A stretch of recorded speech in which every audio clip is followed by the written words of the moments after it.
To remove and replace the Skags on your Patriot Boost Indy VR1 snowmobile, follow these steps. When replacing Skags, always replace in pairs and follow all warnings listed in the owner's manual. Ensure the snowmobile is on a flat, level surface. Begin by safely raising the sled so the skis are at least 6 inches off the ground.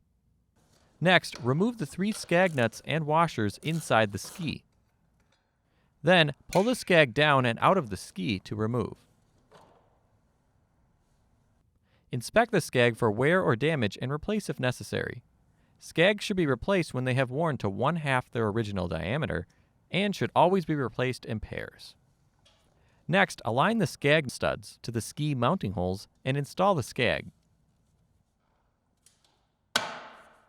Then, install the 3 washers and Skag nuts. Torque the nuts to specification.